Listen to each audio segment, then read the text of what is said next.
Welcome to the last video of matplotlib. इसके बाद हम सी बॉन्ड की जाने मूव करेंगे। प्रीवियस टू वीडियोस में हमने कुछ बेसिक प्लॉट्स के टाइप को देखा था, लाइन प्लॉट कैसे प्लॉट किया जाता है, हिस्टोग्राम को कैसे देखना है, स्कैटर प्लॉट्स को कैसे देखना है।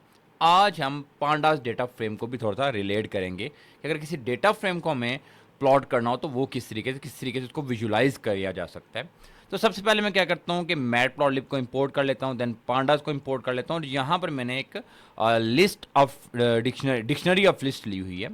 उसके बाद उसको डेटा फ्रेम में चेंज कर ले, उसको नाम दे दिया DF का। तो अगर मैं इसको रन करूँ तो आप डेटा फ्रेम को देख भी सकते हैं। ट्रांजैक्शन ID है, then product, sale price, unit sold, revenue and sale date. यानी कि इस डेट को लैपटॉप 5 सोल्ड हुए तो उसका रेवेन्यू का 5000, क्योंकि पर लैपटॉप प्राइस थी वो 1000 रुपीज़ थी और ये ट्रांजैक्शन ID है। तो अब इसको प्लॉट करना है तो हम डायरेक्ट भी प्लॉट कर सकते हैं। मैं कर सकता हूँ PLT डॉट प्लॉट, देन मैं यहाँ पे कर लेता हूँ like DF sales date and Y axis पे कर लेते हैं हम DF रेवेन्यू या टोटल रेवेन्यू। तो ये नज़र आ रहा होगा कि इस तरह का एक ग्राफ बन जाता है। अच्छा, मैं इसको बार में भी कर सकता हूँ, कोई प्रॉब्लम नहीं है। तो ये बार में भी आपको नज़र आ लाइक फर्स्ट इस डे को रेवेन्यू है 5000, then 5000, then 2400 and so on. हमने इसको प्लॉट कर दिया। अच्छा, मैं यहाँ पे PLT डॉट शो भी कर देता हूँ तो इस तरीके से आपको ये प्लॉट नज़र आ रहा होगा।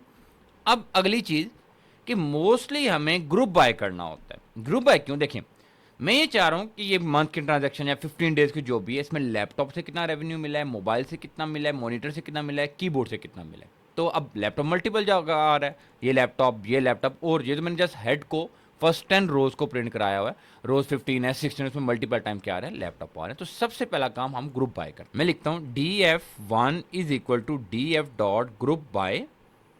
देन किसके अकॉर्डिंग ग्रुप बाय करना है? प्रोडक्ट के अकॉर्डिंग ग्रुप बाय करना है। किसको करना है? किस कॉलम को? Total revenue. एंड क्या करना है? तमाम रेवेन्यू जो कि स्टेटा फ्रेम में मुझे उनको क्या कर लेना है, सम कर लेना है। तो ये चीज़ अगर मैं इसको प्रिंट करा दूँ यहाँ पे DF1 तो ये आपको नज़र आ रहा होगा कि प्रोडक्ट कीबोर्ड 1300 के सोल्ड हुए, लैपटॉप इतने के, मॉनिटर इतने के, फ़ोन इतना, टैबलेट इतने का। अच्छा, अब इसके अकॉर्डिंग देखें ना तो ये प्रोडक्ट का जो कॉलम है ना, ये नॉर्मल कॉलम नहीं है।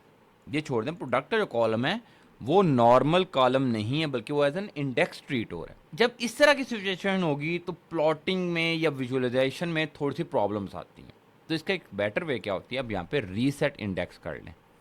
रीसेट इंडेक्स तो आपको फ़र्क नज़र भी आएगा। जब मैं इसको अब रन करूँगा तो आपको नज़र आ रहा है कि प्रोडक्ट एक रेगुलर नॉर्मल कॉलम बन गया, टोटल रेवेन्यू कॉलम बन गया, उसका इंडेक्स है 0 1 2 3 4 1। अच्छा, अब इसको प्लॉट करते हैं तो बिल्कुल सिंपल उसी तरीके से PLT डॉट प्लॉट DF1 का कौन सा कॉलम हमने करना है? प्रोडक्ट का कॉलम। देन Y एक्सिस में हमने करना है DF1 और कर देना हमने टोटल रेवेन्यू। अच्छा, मैं इसको बार में चेंज कर लेता हूँ, यहाँ पे कलर भी दे देते हैं। लाइक मैं कलर कर देता हूँ, कलर का एट्रीब्यूट कर देते हैं रेड।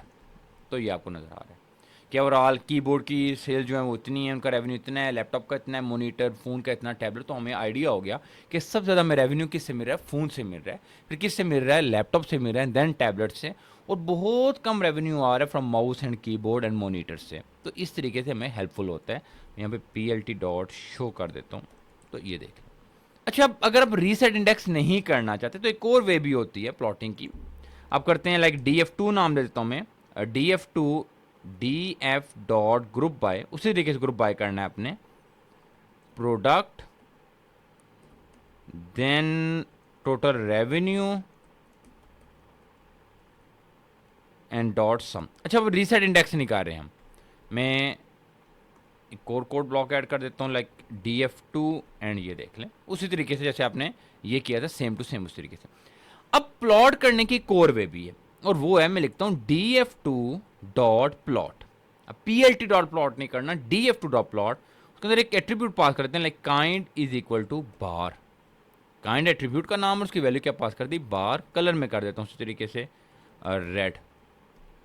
तो आपको नज़र आएगा कि ग्राफ सेम टू सेम वही है। मैं इसको PLT डॉट शो कर देता हूँ तो ये देख लें उसी तरीके से बिल्कुल वही चीज़ है, लेकिन हमने एक डिफरेंट अप्रोच को यूज़ किया। वो क्या है कि डेटा फ्रेम के ऊपर डायरेक्ट अप्लाई करते हैं। ये हम काइंड डिक्लेयर करते हैं, बार, स्कैटर, जो भी काइंड करनी है वो कर सकते हैं। लेकिन इसमें हमें क्या ज़रूरत होती है? रीसेट इंडेक्स करने की ज़रूरत नहीं होती। वो खुद ही क्या डिसाइड कर लेता है कि जो आपके पास इंडेक्स वाला कॉलम है उसको एज एक्स एक्सिस ट्रीट कर लेते हैं, और जो दूसरा कॉलम उसको as an Y axis treat कर लेते हैं। इस तरीके से हम चीज़ों को टैगल आउट करते हैं, हैंडल करते हैं डेटा फ्रेम्स को जब विजुलाइज करना होता है। अगर आपको मैटप्लॉटलिब में, पांडास में, नमपाई में, इनमें किसी चीज़ की प्रॉब्लम आ रही है तो ज़रूर डिस्कस करें। हमारे एक पैकेज बाकी रह गया और वो है सीबॉन्ड का। वो बहुत ज़्यादा, जब आपको कम्प्लेक्स विजुअलाइजेशन चाहिए होती है तो आप सीबॉन्ड को यूज़ करते हैं। लेकिन आपको सिंपल स्कैटर, पाई चार्ट वगैरह ये चाहिए तो आप उसके लिए मैटप्लॉटलिब को भी यूज़ कर सकते हैं। स्टिल कोई प्रॉब्लम है ज़रूर मुझे कमेंट सेक्शन में बताएं। Thank you.